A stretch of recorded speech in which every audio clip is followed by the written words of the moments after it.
Mga ka-Clover, alamin po natin ang sanhi ng pagkakaroon ng putok sa kilikili.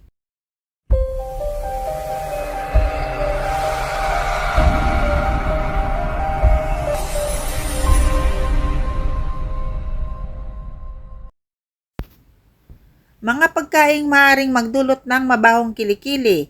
Ang amoy ng kilikili ay natural na resulta ng interaksyon ng pawis at bakterya sa balat. Bagamat walang tiyak na pagkain na direktang nagiging sanhi ng mabahong kilikili, ang ilang pagkain ay maaaring magpalala nito sa pamamagitan ng pag-impluwensya sa komposisyon ng pawis o sa pagdami ng bakterya. Ang epekto ay depende rin sa individual na metabolismo at genetika. Ang mga uri ng pagkain at ang epekto nito ay ang mga pagkaing mayaman sa sulfur. Ang mga pagkaing mataas sa sulfur tulad ng bawang, sibuyas, repolyo, broccoli at cauliflower ay maaaring magdulot ng mas malakas na amoy ng pawis dahil sa compound na nilalabas ng katawan pagkatapos matunaw ang mga ito. Ang mga compound na ito ay maaaring maabsorb sa bloodstream at mailabas sa pamamagitan ng pawis. Pulang karne. Ang pulang karne ay naglalaman ng mga protina na kapag pinagsamang pawis at bakterya sa balat ay maaaring magdulot ng mas malakas na amoy. Mga matatalim na panimpla. Ang mga pampalasa tulad ng curry, cumin, at fenugreek ay naglalaman ng mga volatile compound na maaaring mailabas sa pamamagitan ng pawis na nagdudulot ng kakaibang amoy. Alcohol. Ang alcohol ay maaaring makaapekto sa amoy ng pawis sa pamamagitan ng pagbabago sa pH balance ng katawan. Ganon din po sa isda. May mga isda po tayong bawal. Para sa ilang mga tao, ang pagkain ng isda ay maaaring magdulot ng isdang amoy dahil sa isang compound na tinatawag na trimethylamine. Ito ay isang bihirang kondisyon na tinatawag na trimethylaminuria. Bukod sa pagkain, maraming iba pang mga salik ang nakakaapekto sa amoy ng kilikili, kabilang ang genetika. Ang ilang mga tao ay natural na mas madaling magkaroon ng mabahong kilikili kaysa sa iba. Hormones. Ang mga pagbabago sa hormonal levels tulad ng panahon ng puberty, regla at pagbubuntis ay maaaring makaapekto sa amoy ng pawis. Hygiene. Ang hindi regular na pagligo at paggamit ng deodorant ay maaaring magpalala ng mabahong kilikili. Stress. Ang stress ay maaaring magdulot ng pagdami ng pawis na maaaring magpalala ng amoy. Mga gamot. Ang ilang mga gamot ay maaaring magdulot ng pagbabago sa amoy ng pawis bilang side effect. Marami ding nagsasabi na ang pagkain ng hilaw na sibuyas ay nagdudulot ng pagtaba ng kilikili. Ang amoy ng kilikili ay isang komplikadong proseso na naimpluwensyahan ng maraming salik, kabilang ang genetics. Ang ilang tao ay likas na mas madaling magkaroon ng mabahong kilikili kaysa sa iba. Hindi po totoo na sa pagkain ng sibuyas na hilaw ay nagkakaroon ng mabahong kilikili. Marami naman pong mga tao na hindi kumakain ng hilaw na sibuyas pero bakit mabaho pa rin ang kilikili. Kaya ang ibig sabihin, hindi po yung number 1 na pangunahing pagkain ay nanggagaling sa sibuyas para magkaroon ng mabahong kilikili. Ang pagdadayet. Habang walang katibayan na ang sibuyas mismo ang sanhi, ang pagkain ng mga pagkaing may malakas na amoy tulad ng bawang at sibuyas ay maaaring makaapekto sa amoy ng pawis. Ang mga ito ay maaaring makapagbago ng komposisyon ng pawis na nagreresulta sa mga malakas na amoy. Ngunit ito ay hindi direktang pagtaba ng kilikili.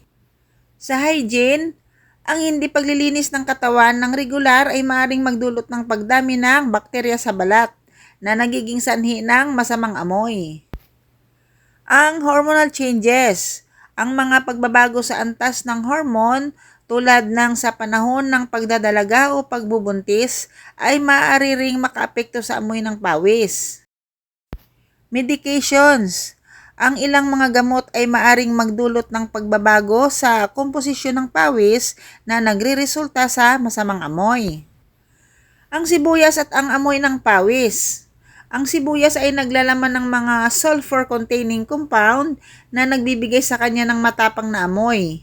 Ang mga compound na ito ay maaaring maabsorb ng katawan at mailabas sa pawis, na maaaring magdulot ng bahagyang pagbabago sa amoy ng pawis. Gayunpaman, ito ay hindi nangangahulugan na ang pagkain ng sibuyas ay direktang magdudulot ng matinding pagkakaroon ng amoy sa kilikili. Kapag may isa po sa atin na may amoy sa kilikili, ito po ay isang alternatibong gamot na maaring makatulong, kagaya ng apple cider vinegar. Kilala ang apple cider vinegar sa mga antimicrobial properties nito. Maaring makatulong ang pagpunas nito sa kilikili upang mapatay ang bakterya na nagdudulot ng amoy. Gayunpaman, mahalagang i-dilute ito ng tubig upang maiwasan ang pangangati ng balat. Ang tea tree oil. Ang tea tree oil ay may malakas na antibacterial at antifungal properties. Maaring makatulong ang paglalagay ng kaunting diluted tea tree oil sa kilikili upang mapatay ang bakterya. Subalit mahalagang subukan muna ito sa isang maliit na bahagi ng balat upang matiyak na walang allergy. Aloe vera. Ang aloe vera ay kilala sa mga anti-inflammatory at soothing properties nito. Maaring makatulong ang paglalagay ng aloe vera gel sa kilikili upang mapababa ang pamamaga at pangangati. Witch hazel. Ang witch hazel ay may astringent properties na maaring makatulong sa pagkontrol ng pagpapawis at pagbabawas ng amoy. Maaring ipunas ang witch hazel sa kilikili gamit ang cotton ball. Baking soda. Ang baking soda ay may neutralizing effect sa acidity ng pawis na maaring makatulong sa pagbabawas ng amoy. Maaring ihalo ang baking soda sa tubig upang makagawa ng paste at ilagay sa kilikili. Mahalagang paalala, pag kayo nagsubok sa maliit na bahagi ng balat, bago ilagay ang anumang herbal na gamot sa buong kilikili, subukan muna ito sa isang maliit na bahagi ng balat upang matiyak na walang allergy o pangangati. Pag-iingat sa paggamit. Sundin ang tamang paraan ng paggamit ng bawat herbal na gamot. Ang labis na paggamit ay maaaring magdulot ng pangangati o iba pang hindi kanais-nais na epekto. Maaari rin kayong magpakonsulta sa doktor. Kung ang problema sa amoy o putok sa kilikili ay matagal na o lumalala, mahalagang kumonsulta sa doktor upang matukoy ang sanhi at makatanggap ng tamang paggamot. Ang mga herbal na gamot ay maaring makatulong bilang karagdagan sa pangunahing paggamot, ngunit hindi ito kapalit ng medikal na payo. Dahil ang mga herbal na gamot ay maaring makatulong sa pagbabawas ng amoy o putok sa kilikili, ngunit hindi ito garantisadong solusyon. Ang regular na paglilinis, paggamit ng antiperspirant at pagkain ng balansing dieta ay mahalaga rin sa pagpapanatili ng malinis at mabangong kilikili. Kaya't mahalagang tandaan ang mga payong ito. Kasi kung kain kayo ng bawal, kahit po kayo naliligo araw-araw at kung kumakain naman kayo ng mga pagkaing maaring sanhi ng pag-amoy ng inyong kilikili, ay hindi rin po mawawala ang amoy ng inyong kilikili. Kaya mas mainam po na sundin po lahat ng payo para magiging mabango na po ang inyong kilikili, dahil ang hirap po ng magkaroon ng may putok.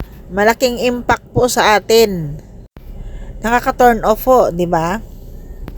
Ang pinakapangunahing gamot para mawala ang amoy o putok sa kilikili ay ang paggamit ng antiperspirant na may aluminum base na sangkap. Ang mga antiperspirant ay direktang nagbabawas ng pagpapawis sa pamamagitan ng pagbara sa mga sweat glands na nagiging sanhi ng pagdami ng bakterya na nagdudulot ng amoy. Mga mabisang pamamaraan. Number 1, antiperspirant sa gabi. Ilagay ang antiperspirant bago matulog upang mas maayos na maabsorb ng balat at maiwasan ang pagpapawis habang natutulog. Number 2, hydrogen peroxide solution.